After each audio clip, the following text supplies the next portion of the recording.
Kedengaran wawancaranya. Jadi mungkin bisa deketan dia masuk. Masuk frame, oke. Terima kasih. Baik Pak, terima kasih untuk waktunya. Mohon maaf mengganggu kegiatan pada pagi hari ini Pak. Perkenalkan saya Ibu Sylvia, mahasiswi dari program doktoral di Universitas Muhammadiyah Malang, ingin melakukan penelitian tentang implementasi pendidikan karakter siswa yang perspektif antara bapak, ibu, guru, dan orang tua di rumah. Baik, ada beberapa pertanyaan yang ingin saya ajukan kepada bapak guru. Mungkin waktunya 10 sampai 20 menit, tapi kita usahakan secepat mungkin Pak Guru. Terima kasih banyak. Pak Guru, namanya tadi Muhammad Sadikin. Kelas mengajar di kelas? Kelas 3. Kelas 3, siap.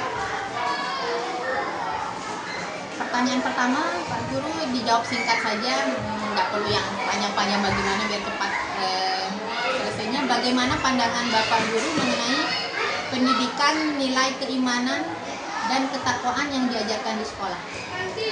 Pendidikan keimanan yang diajarkan sekolah, alhamdulillah sangat baik, begitu, yang diterapkan oleh sekolah kami di SD Gunung Kidul.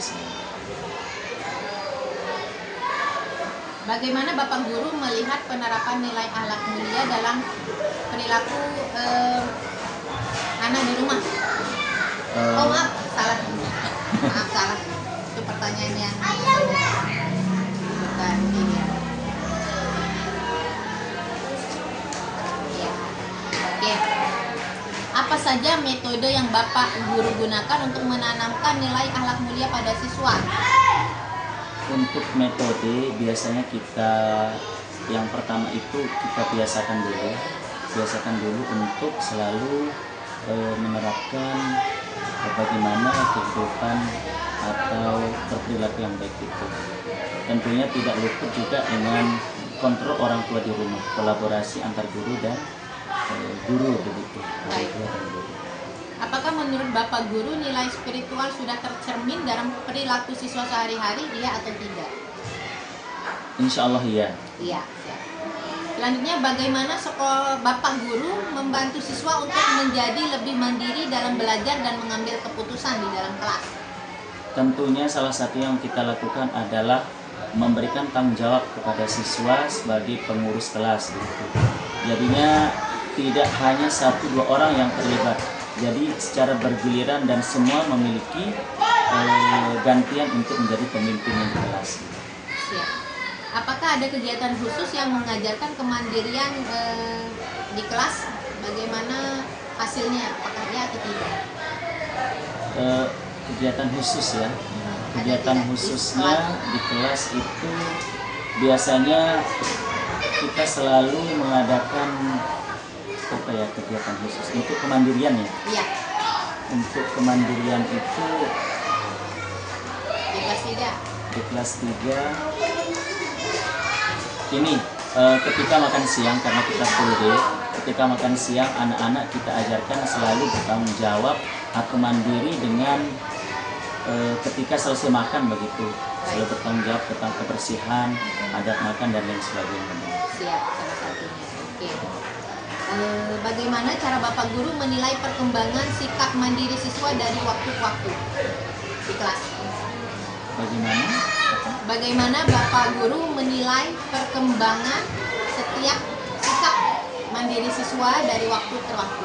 Tentunya kita melakukan penilaian observasi, begitu kita lihat bagaimana sejauh mana perkembangan anak-anak terkait dengan kemandiriannya. Salah satunya tadi contohnya kita lihat langsung bagaimana anak-anak mandiri makannya, membersihkan bekas makannya.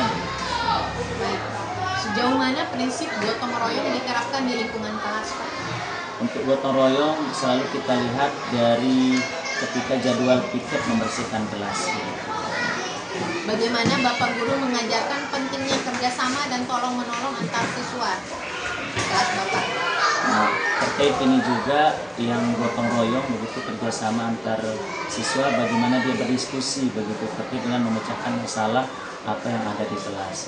Ya, apa saja kegiatan yang menekankan pada kerjasama dan gotong royong di kelas Bapak? Contohnya? contohnya seperti tiket kelas. Yang kedua, berdiskusi per kelompok, begitu bagaimana dia kerjasama yang baik antar timnya. Ya. Bagaimana Bapak Guru mengajarkan siswa untuk menghargai kebinekaan dan perbedaan budaya serta agama yang ada di sekolah, yang ada di kelas? Bagaimana? Ketika Bapak Guru mengajar di kelas, bagaimana cara Bapak Guru mengajarkan siswa untuk kita harus menghargai kebinekaan, perbedaan budaya serta agama-agama yang ada di Indonesia ini? Cara mengajarkannya dengan cara tentunya yang pertama kita kenalkan dulu bagaimana agama-agama kita yang ada di Indonesia ini, karena kita kan banyak agama begitu di Indonesia begitu, dan bagaimana budaya-budaya baik itu bahasa, baik itu tradisi yang ada di negara kita. Tentunya kita memperkenalkan dulu terhadap anak, mengenali dulu, baru nantinya kita jelaskan seperti apa. Baik. Apakah ada kegiatan di kelas yang memperkenalkan siswa pada konsep-konsep global seperti toleransi dan keadilan sosial bagi seluruh rakyat Indonesia? Kegiatan di kelas ya? Ya, mungkin dengan ada bicara, ceramah, atau menonton. Oh iya. Biasanya kan kita memberikan siraman rohani, maksudnya tausiah kepada anak-anak begitu terkait dengan toleransi dan keadilan itu. sosialnya. Ya, bagaimana dia saling menghargai antara sesama, dan meskipun berbeda budaya begitu atau yang lainnya. Terus bagaimana Bapak Guru di kelas menumbuhkan sikap terbuka dan inklusif di antara siswa? Terbukaan ya? Iya, di antara siswa bagaimana? Ada cara kan gitu? Jadinya ya udah kita berbicara di depan kelas terhadap anak-anak. Misalkan kalau ada masalah terhadap anak-anak, ya kita terbuka, kita istilahnya kayak membuka ruang begitu untuk anak-anak. Ruang diskusi. Ya, ruang diskusi untuk kita dan anak-anak begitu. Baik. Apa saja strategi yang digunakan Bapak Guru di sekolah, di kelas untuk mengembangkan kemampuan berpikir kritis siswa? Dengan cara itu memancing, biasanya kan dari pertanyaan-pertanyaan pemantik begitu ya. Jadi kita jelaskan singkat, nanti kita tanya anak-anak. Nah, dari situ anak-anak berpikir kritis begitu. Jadi itu memancing siswa. Bagaimana Bapak Guru di kelas mendorong siswa untuk bertanya, menganalisis dan memecahkan masalah dengan cara yang kritis? Tentunya pertama dengan cara mengetahui dulu begitu ya.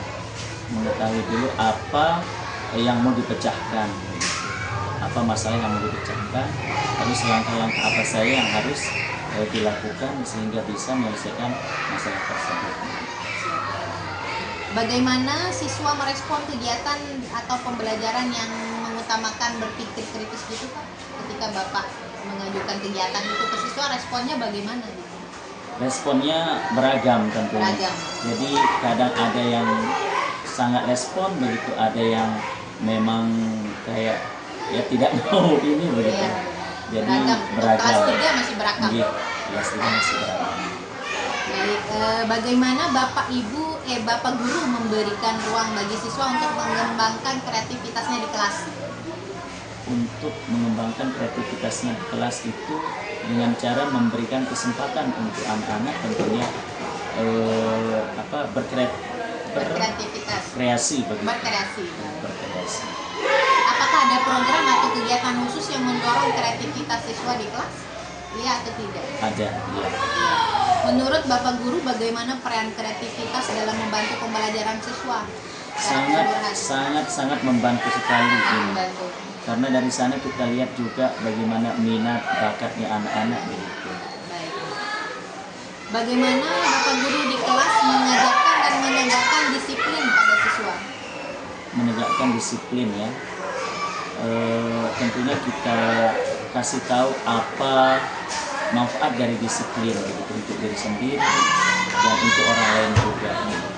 Jadinya kalau sudah tumbuh itu, anak-anak akan terbiasa hidup disiplin. Apa saja tantangan Bapak Guru di kelas dalam menghadapi mengajarkan disiplin kepada siswanya? Tantangan ya. Pak. Biasanya faktor apa ya? Faktor luar sih. Maksudnya begini, disiplin dalam arti kan yang pertama contohnya kan kayak datang ke sekolah. Ya, masih kelas begitu. Biasa kan faktornya kan karena orang tua begitu. Orang tua yang mengantar, karena kan orang tua sibuk tidak sempat mengantar cepat. Untuk tugas di sekolah juga begitu Pak?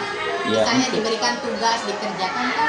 Ya dikerjakan, kadang ada juga yang tidak mengerjakan begitu, atau lupa begitu kadang karena saking apa ya, faktor ini juga, faktor dari rumah begitu. Atau pertanyaan terakhir Pak Andi, apakah menurut Bapak Guru sikap disiplin siswa sudah berkembang dengan baik di kelas Bapak? Insya Allah berkembang baik, karena terlihat dari awal anak-anak naik dari kelas 2 ke kelas 3. Jadi awalnya itu sangat kurang begitu. Jadi kita terus terapkan sikap disiplin ini, baik dari segi kehadiran, mengumpulkan tugas dan lain sebagainya. Baik, alhamdulillah. Terima kasih banyak Pak waktunya. Ini dengan Bapak siapa nih? Muhammad Sadiqi, Muhammad Sadiqi, MSPD. DSP. Alhamdulillah sudah selesai Pak. Terima kasih Terima banyak kasih waktunya. banyak. Mohon maaf apabila Iya, salah siap. kata banyak. Mari. Terima kasih.